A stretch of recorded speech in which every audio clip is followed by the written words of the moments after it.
NDA के बीच सीटों का बंटवारा तो बहुत पहले हो गया है, लेकिन कौन किस सीट पर लड़ेगा अभी तक उसका औपचारिक ऐलान नहीं हुआ है। लेकिन एलजेपी के नेताओं ने ऐलान कर दिया है कि कौन कहां से लड़ेगा, कौन सी सीट किसके खाते में गई है।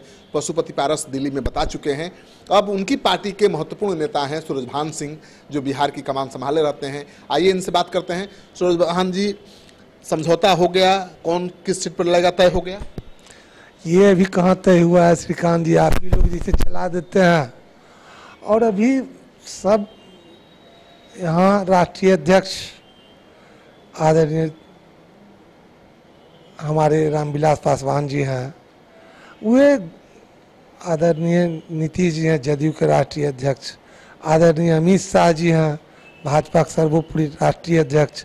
ये तीनों मिलकर जब ऐलान कर देंगे तभी ना आप समझिएगा कौन सीट किन के पास है। हमारे प्रदेश अध्यक्ष सही उनका इंटरव्यू है। स्वाभाविक है कि जो जिसका जैसे की सीट है, जब सीट गठबंधन में हम लोग हैं तो कौन सीट किसके पास जाएगा ये तो राष्ट्रीय अध्यक्ष ही बता रहे हैं। प्रदेश अध्यक्ष ने तो कह दिया है कि नवादा की सीट आपके खाते में चली गई है, मतलब एलजेपी के खाते में। ये मुझको प्रदेश अध्यक्ष जी से बातचीत जैसे इस मुद्दा पर नहीं है, आप ही लोगों के माध्यम से जैसे इस चीज़ को जान रहे हैं, अगर कह दिए तो उनको नॉलेज होगा, मेरे पास ये नॉलेज नहीं है।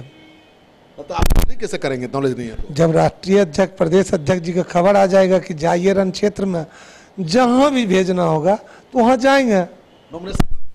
नॉमिनेशन जब जिसे कि किस फेज में मेरा चुनाव है, ये तो वही जब आदेश देंगे तब जिसे आप थोड़े जानकारी आपको नहीं मिलेगी कि किस फेज में मेरा पहला फेज में होगा। जब उधर से आ जाएगा तब हम समझेंगे, बाकी ऐसे हम नहीं समझ सकते हैं कि मेरा चुनाव किस फेज में है। लेकिन बीजेपी के कई नेताओं की, मंत्रियों के टिकट कट गए हैं या उनके सीट बदल गए, उससे बहुत नाराज हैं। आपको नहीं लगता उससे नुकसान हो सकता है?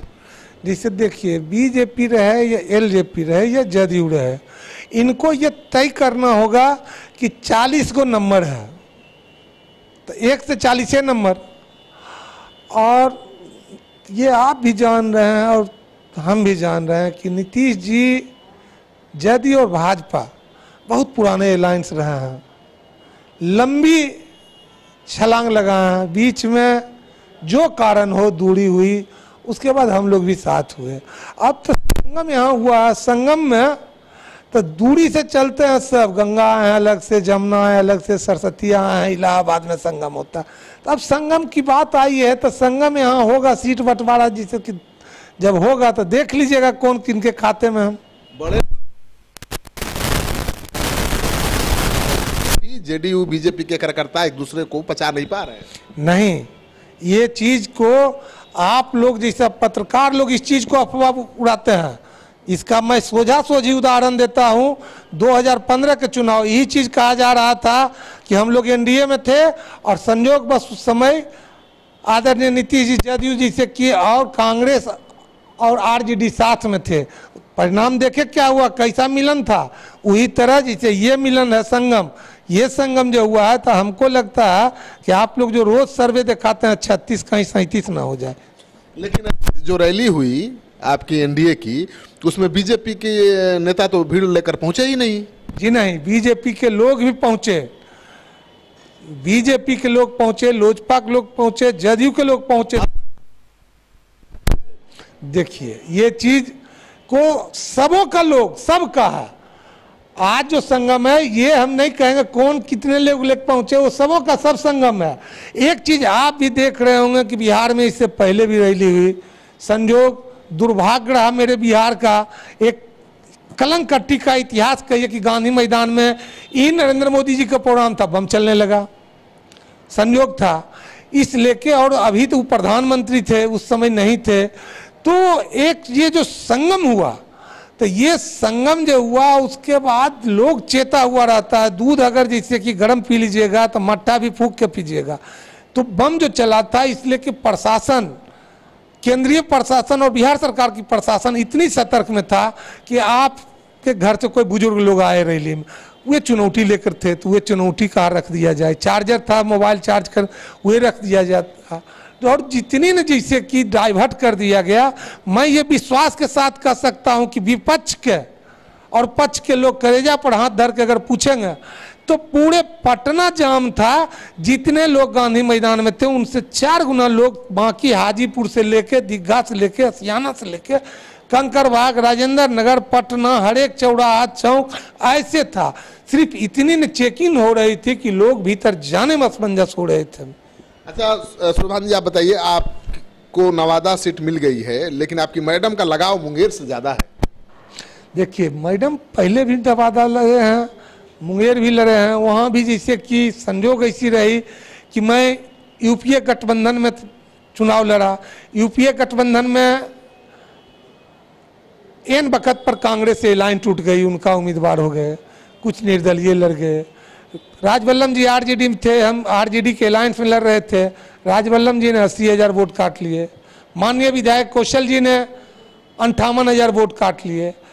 भाजपा से संयोग बस मसीउद्दीन जी थे, मसीउद्दीन जी 47-48,000 वोट काट लिए। मेरा 2 लाख सारी फैक्टर होने के बाद मैंने गया 22 समीकरण में लड़ने के लिए लालू जी के साथ। लालू जी का वोटर कौन है? हमारे यादव भाई, हमारे मुस्लिम भाई, ये दोनों का जैसे कि वोट मिलाकर 2 लाख कट गया। चुनाव हम हार गए 29,000 से। ये कोई फैक्टर नहीं। चुनाव हारना जीतना, जब रण क्षेत्र में जाइएगा तो युद्ध का नतीजा क्या होता है? हार और जीत। लेकिन देखिए, जब एक बार कह दिए एनडीए गठबंधन के सामने कुछ है ही नहीं, तो बाकी लोग के हम क्या नाम ले। एनडीए गठबंधन संपूर्ण बिहार में झंडा फहराएगा। मुंगेर तो ऐतिहासिक रहेगा। जो वोट के समीकरण देखिए ना कि आप वहां कौन हारेंगे, ये हम काहे बोले। आप ये देखिए कि रामबदन राय जी लड़े 2009 में तो 1,89,000 वोट आया। मेहता जी लड़े 1,85,000 आया। और इधर जैसे 2,43,000 कुछ वोट इधर मिला लीजिए, 50-52,000 तीर में कट गया, तो 3 लाख इधर का वोट और 3,52,000 उधर का वोट। तो मैं ये विश्वास के साथ कह सकता हूं कि वहां 6.5 लाख से 6.25 लाख एनडीए का पोलिंग कैपेसिटी है वोट पोल करने का। ये तो आंकड़ा का चीज है, नेट देखने का चीज है। और रह गई सवाल माननीय विधायक को, तो अभी जैसे टिकट फाइनल हुआ है नहीं किस दल से क्या निर्दलीय लड़ेंगे, लेकिन ये तय है कि ललन सिंह बिहार में सबसे अधिक मतों से जीतेगा। ये मैं पूर्ण विश्वास के साथ कह सकता हूं। एनडीए का वोट है तो किसको देगा? बिहार की जैसे कि ट्रेंड देखिए ना। आप पत्रकार हैं, आपको किसान कह सकता है, लोग अभी दिन है इसको रात कह सकता है। वोट तो देखने का चीज है। तो सुरभान सिंह का दावा है कि ललन सिंह जो जेडीयू के प्रत्याशी होंगे मुंगेर से, वो रिकॉर्ड मतों से जीतेंगे। यानी जिस तरह से पासवान जी रिकॉर्ड मतों से वोट जीतते रहे हैं, चुनाव जीतते रहे हैं, वैसे ही ललन सिंह भी इस बार मुंगेर से रिकॉर्ड मतों से चुनाव जीतेंगे। अब तो क्या नतीजा होगा, ये तो चुनाव नतीजा सामने आने के बाद ही बताया जा सकेगा, क्योंकि वहां से ताल ठोक रहे हैं मोकामा के बाहुबली विधायक अनंत सिंह। श्रीकांत प्रत्युष, जनतंत्र टीवी, पटना।